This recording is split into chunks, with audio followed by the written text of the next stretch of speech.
ஹாஸ்டலுக்கு வாங்க, நாங்களும் சந்தோஷமா வந்து படிக்க வந்தோம். ஆனா இன்னைக்கு ஸ்கூல்ல போனோம் அப்படின்னா, இப்ப கூட ரீசெண்டா கிருஷ்ணகிரியில 8ஆம் வகுப்பு மாணவிக்கு 3 ஆசிரியர்களால் பாலியல் வன்கொடுமை நடந்திருக்கு. காரணம் யாருங்க? பள்ளியோடத்துக்கு நீங்க படிக்க கொடுத்தேன்னு சொன்னீங்க. அந்த பள்ளியோடத்துக்கு போன பெண் குழந்தைகளுக்கு பாதுகாப்பு கொடுக்க வேண்டியது யாருடைய கடமை? யாரை தவறு செய்வது இந்த இடத்தில்? பெண்ணாய் பிறந்தது பாவமா? இல்லை என்றால் பெண்ணாய் வளர்வது பாவமா?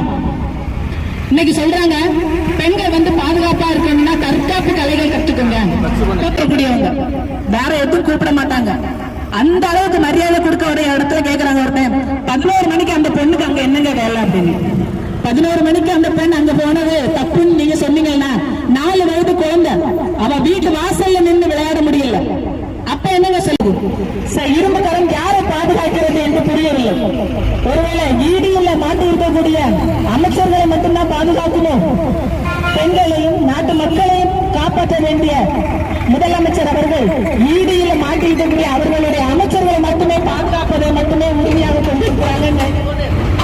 ரொம்ப வருத்தம் தரக்கூடிய விஷயமா இருக்குது.